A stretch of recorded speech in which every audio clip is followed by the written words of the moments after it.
माँ का प्यार और बच्चों का प्रतिशोध। एक जंगल होता है। उस जंगल के अंदर एक गाय और उसका बच्चा सो रहा होता है। वह जैसे ही बहुत ही गहरी नींद में सो रहा होता है, तभी गाय को एक सपना आता। वह सपने में क्या देखती है कि दो बेचारे शेर के बच्चे एक नदी में बहते हुए जा रहे। वो चिल्ला रहे होते, अरे हमें बचाओ, हमें बचाओ, हम डूब जाएंगे, हमें कोई तो बचाओ प्लीज। तभी गाय की आंख खुलती है। तभी गाय बोलती है, अरे ये क्या, ये सुबह सुबह मैंने कैसा सपना देखा। अगर ये सपना सच हुआ तो बेचारे वो दो बच्चे मर जाएंगे। मुझे जाके देखना पड़ेगा, पास में नदी है। तब गाय भागी भागी नदी के पास जाती है। तब वह क्या देखती है, नदी के वहां पे सच्ची में दो शेर के छोटे बच्चे डूब रहे होते हैं। उनको देख के वो एकदम घबरा जाती है।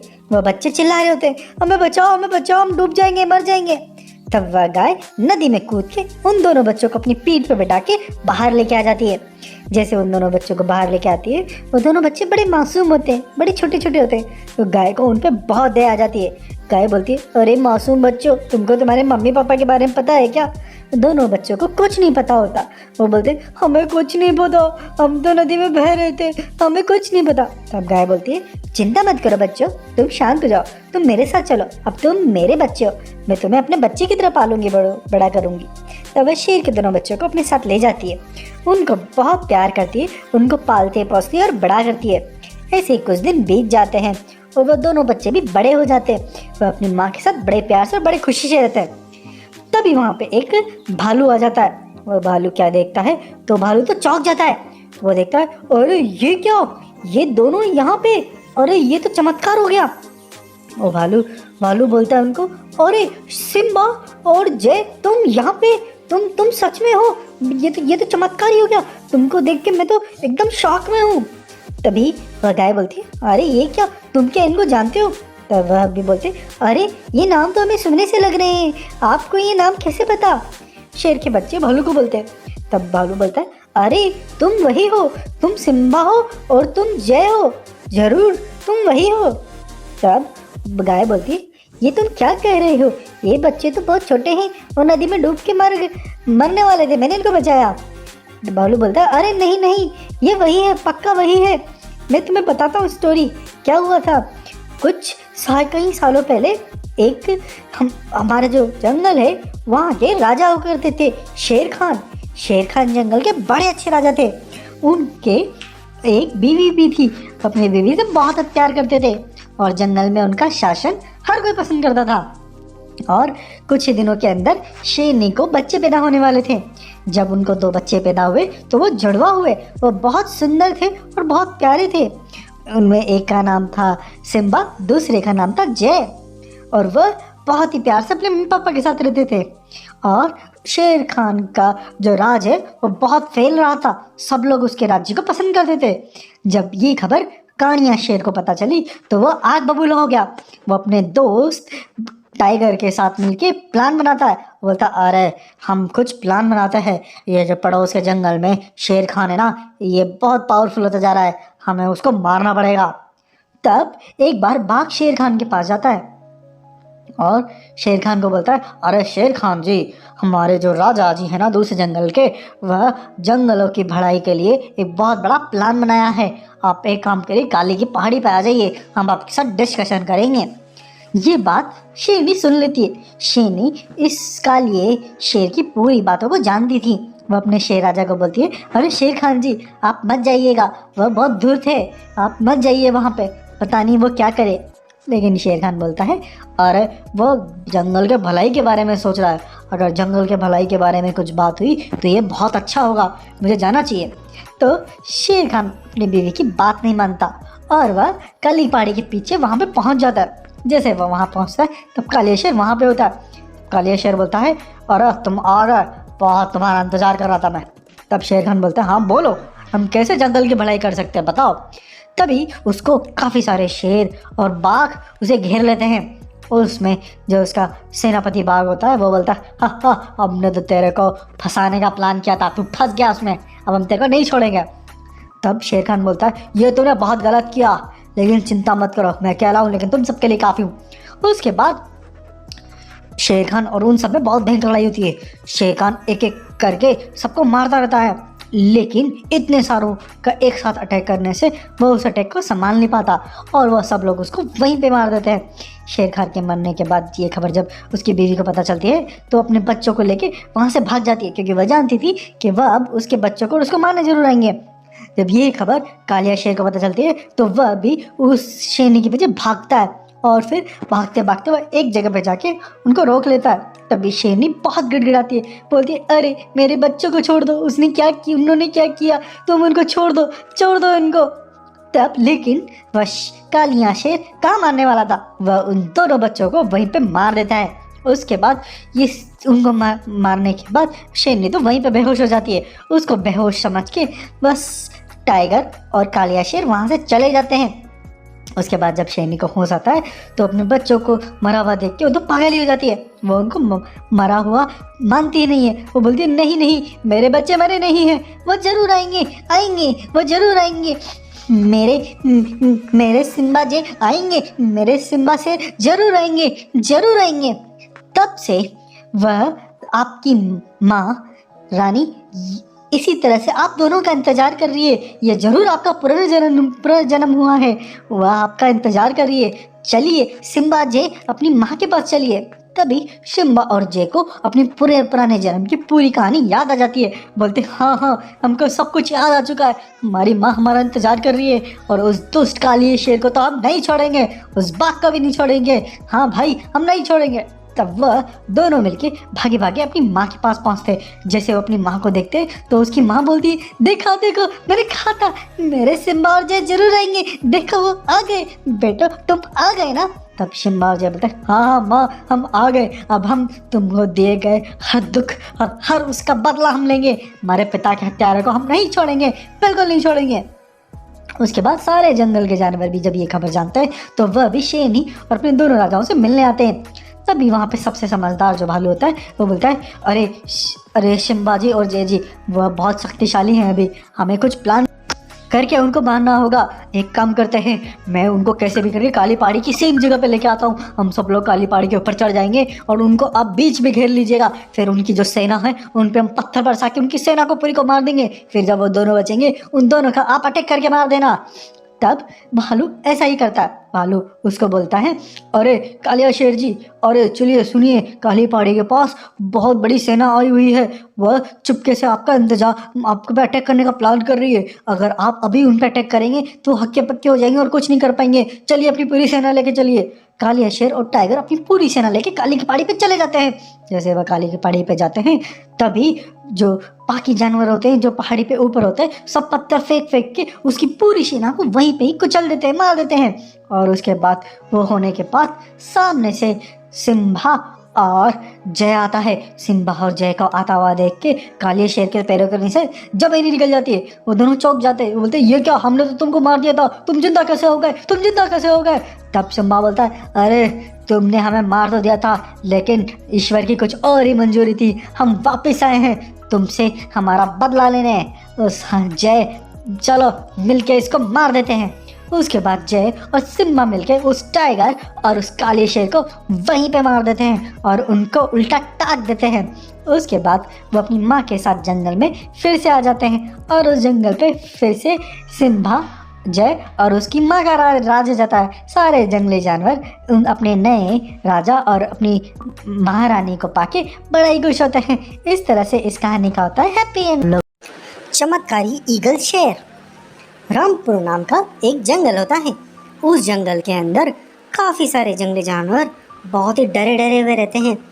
कुछ दिनों से उनके अंदर इतना डर बैठ जाता है कि वह एकदम घबराए से फिरते हैं। सब लोग आपस में बात करते हैं, अरे बाप रे, हम पे तो बहुत बड़ी मुसीबत आ गई है, हम क्या करें, हमारे तो बहुत बुरे दिन चल रहे हैं, अरे क्या करें, ये तो बहुत ही डेंजर है, हम कैसे बचेंगे इससे। तभी वहाँ पे हिरन जो होता है, हिरन बोलता है, अरे देखो वो आ गया, भागो देखो आ गया। वो वैसे ही भागने लगते हैं। वो सब डर के किसी चीज़ से भाग रहे होते हैं। वह डर के किस चीज़ से भाग रहे होते हैं? वह होता है एक बहुत ही चमत्कारी और अजीब सा दिखने वाला ईगल और शेर का हाइब्रिड जानवर। उसको उड़ना भी आता है। वह उड़ के आ रहा होता है। वह उड़ता उड़ता उनके पीछे आता है। सारे जंगली जानवर उसे डर के भाग रहे होते हैं। लेकिन वह अपनी शक्ति और अपने उड़ने की वजह से जो हिरन होता है उसको दबोच लेता है और उसको दबोच के वह ले जाता है। उसको ले जाने के बाद वह उसको मार देता है और उसको खा जाता है और उसको अच्छे से खा के उसकी हड्डियों को वह कहीं और ले जाता है। और वह बड़ा ही विशालकाय जानवर होने की वजह से सब जानवर उससे डर रहे होते हैं। तभी जंगल में जो सबसे छोटा जानवर होता है खरगोश, वह हाथी से पूछता है, अरे हाथी राजा जी, ये इतना विचित्र जानवर कहाँ से आया? कौन है ये जानवर? कैसा है और इतना इतना डेंजर क्यों है? सबको वो खाता रहता है, मारता रहता है। तब वह हाथी बोलता है, अरे ये जो इतना डेंजर है ना, ये कोई नहीं, ये हमारा पुराना राजू शेर था। वो राजू शेर बहुत डरपोक और बहुत ही कमज़ोर किस्म का था। पता नहीं इसको इतनी सारी शक्तियाँ कहाँ से मिली। ये तो एकदम शक्तिशाली बन गया और जब से शक्तिशाली बना है तब से इसका आतंक तो दूसरे लेवल पे ही चला गया है। वह शक्तिशाली शेर कैसे बना, आइए जानते हैं इस स्टोरी को। एक साल पहले ये जो राजू शेर होता है ये जंगल में घूम रहा होता है, बड़ा मारा मारा, बहुत ही कमज़ोर होता है। उसको जो जंगल के अंदर दूसरे ताकतवर शेर होते हैं वह भी उसको बोलते हैं, अरे तू हमारे आसपास नहीं भटका कर, तेरे आसपास भटकने से हम लोगों को बड़ी दिक्कत होती है। तू इतना कमज़ोर और डरपोक है ना, तेरी वजह से हमारा नाम खराब होता है, चला जाए यहाँ से। हर कोई उसको तिस्कारता ही रहता, यहाँ तक कि छोटे मोटे जानवर भी उसके बड़े ही तिस्कारी करते हैं। यहाँ तक कि हिरन भी जब हिरन का शिकार करने जाता है तो हिरन उससे डर के भागता नहीं है बल्कि उसका सामना करता है। वो बोलता है, अरे ओ डरपोकी शेर, तू मेरे को पकड़ेगा, चल भाग यहाँ से, अभी सींग चुभाऊंगा ना तो डर के मर जाएगा, भाग यहाँ से। तो इस तरह से उसकी बेइज्जती हर जगह हर तरफ हो रही होती है। वो भी अपनी बेइज्जती से बड़ा ही परेशान होता है। एक दिन उसे बहुत भूख लगी होती है, इतनी भूख लगी होती है कि उसे कुछ भी मिल जाए। लेकिन वह देखता है कि उसके जो बिरादरी के शेर होते हैं वह एक बंदर का शिकार कर रहे होते हैं। वो बंदर भाग रहा होता है तो वो लोग उसे पकड़ लेते हैं और उसको खाने लग जाते हैं।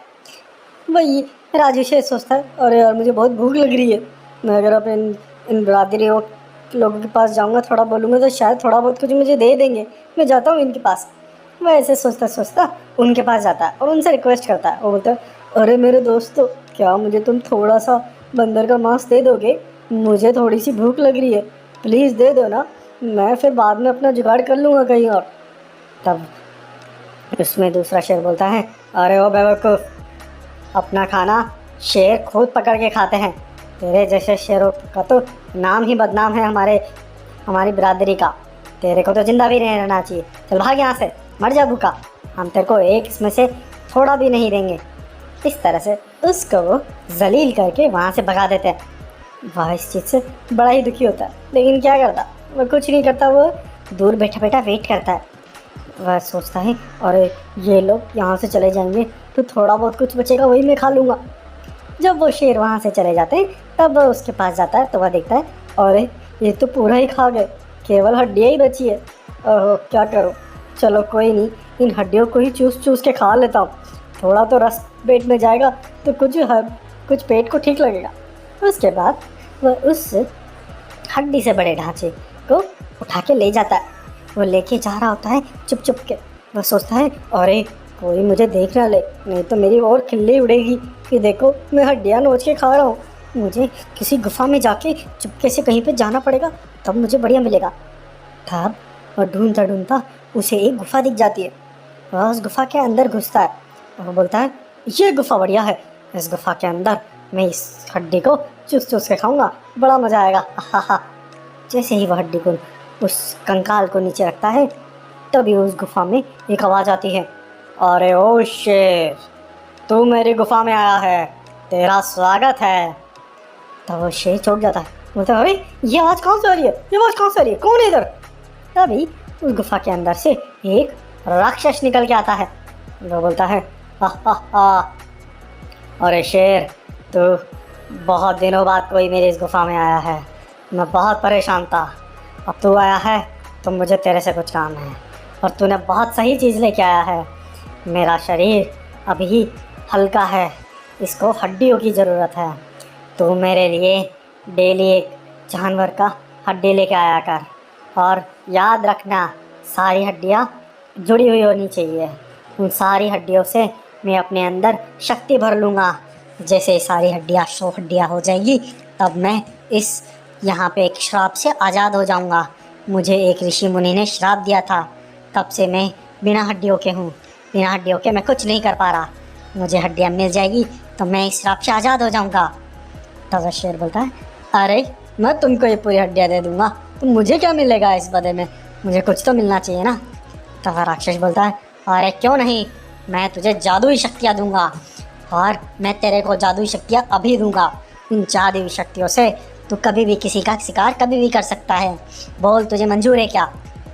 तब वो शेर बोलता है, अरे ये क्या, ये तो मेरे लिए एक तोहफे से भी कम नहीं है। मेरी ज़िंदगी जिस चीज़ से जूझ रही थी वही चीज़ मुझे देने वाला है। बोलते हैं, हाँ हाँ मुझे दे दो, मुझे सबसे शक्तिशाली बना दो। मुझे एक काम करो, तुम उड़ने वाला बनाओ, और मुझे चील जैसा तक उड़ने वाला बनाओ, फास्ट भागने वाला, और पावर बहुत बड़े सारे जानवर की दे दो। इस तरह की पावर दोगे तो मैं इस जंगल पे पूरे पे राज करूँगा, और आपको जब अपनी शक्तियाँ मिल जाएगी तब आप इस पूरी दुनिया पे राज करना। वह शेर और उस राक्षस के बीच में ये बड़ा ही अच्छा समझौता हो जाता है। दोनों ही बड़ा खुश होता है। लेकिन वो जो राक्षस होता है वो उसे ये बोलता ही कि देखो, जब तक ये सारी हड्डियाँ 100 नहीं हो जाती तब तक इनमें से कोई भी हड्डी नहीं टूटनी चाहिए। मेरे पास सारी हड्डियाँ तुम वैसी की वैसी लेके आना।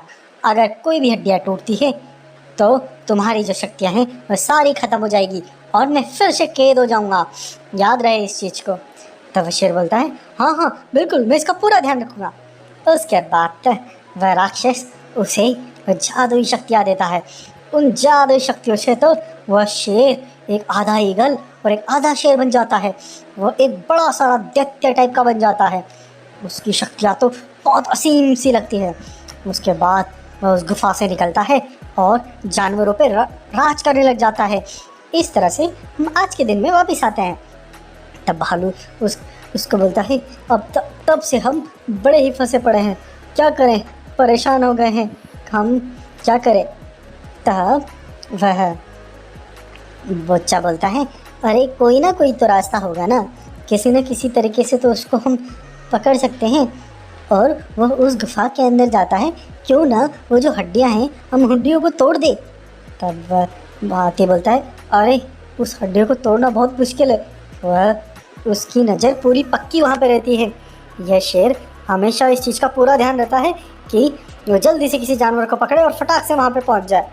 इसलिए हम कोशिश भी किए थे उस गुफा में घुसने की, लेकिन हम कुछ भी नहीं कर पाए। तब वहाँ पे जो बंदर आता है वो एक सुझाव देता है। वो बोलता है, मेरे पास एक आइडिया है, इस आइडिया का यूज करेंगे तो हम ज़रूर इसका ध्यान भटका देंगे। तब आप भालू राजा को बोलिएगा, भालू राजा उस गुफा में घुस के सारी हड्डियों को तोड़ देंगे। तब बंदर बोलता है कि ये आइडिया है, मैं इम्प्लीमेंट करते हैं। तब सारे जंगली जानवर उसके आइडिया पे इम्प्लीमेंट करने लग जाता है। वह सब क्या करते हैं, जैसे ही वह ईगल वाला शेर आता है तभी सारे जंगली जानवर उसको बोलते हैं, अरे आ जाओ हमारे पीछे, दम है तो हमें पकड़ के दिखाओ। तब सारे जंगली जानवर एक तरफ भागने लग जाते हैं। और वह बोलता है, अरे तुम लोग भागोगे, मेरे से रेस लगाओगे, चलो मैं तुमको पकड़ता हूँ। सारे जानवर भागते हैं और वह उसके पीछे भागता जाता है। इस तरह से वह उसको बहुत दूर ले जाते हैं। इस चीज़ का फ़ायदा उठा के भालू जो होता है वह गुफा के अंदर घुसता है। गुफा के अंदर घुसने के बाद वह उन सारी हड्डियों को तोड़ने लग जाता है। तभी वहाँ पे राक्षस प्रकट होता है, बोलता है, अरे ओ भालू, ये क्या कर रहा है तू इन हड्डियों को कैसे तोड़ रहा है, तेरी हिम्मत कैसे हुई तोड़ने की? और फिर वह राक्षस उस भालू पर अटैक करता है, लेकिन वह भालू मानता नहीं है, वो हड्डियों को तोड़ हो जाता है। इस लड़ाई के अंदर वह राक्षस उस भालू को बहुत घायल कर देता है। वह भालू लेकिन घायल होने के बाद भी सारी हड्डियों को तोड़ता जाता है और सारी हड्डियों को तोड़ देता है। जैसे वो सारी हड्डियाँ तोड़ देता है वैसे राक्षस का जादू खत्म होता है और वह जैसे शेर हवा में उड़ रहा होता है वह धड़ाम से नीचे गिरता है और वह नॉर्मल शेर के रूप, राजू शेर के रूप में बदल जाता है।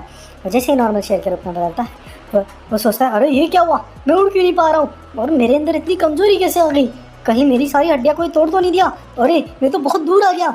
ये कैसे हुआ? इन लोगों ने जरूर कुछ चाल चली है।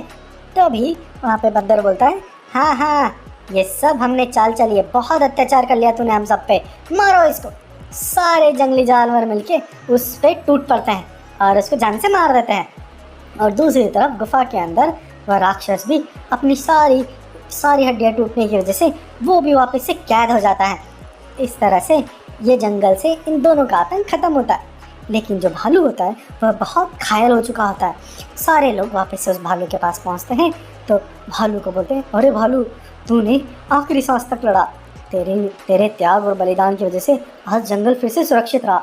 भालू मरते मरते यह बोलता गया कि मेरा बलिदान मेरे जंगल के लोगों के लिए काम आया, यही मेरा सौभाग्य है। मैं अब चलता हूँ मेरे दोस्तों। इसके बाद भालू का अंत हो जाता है और सारे जंगली जानवर उस भालू को बहुत धन्यवाद करते हैं और फिर जंगल में फिर से खुशहाली से रहने लग जाते हैं। इस तरह से इस कहानी का होता है अंत। हैप्पी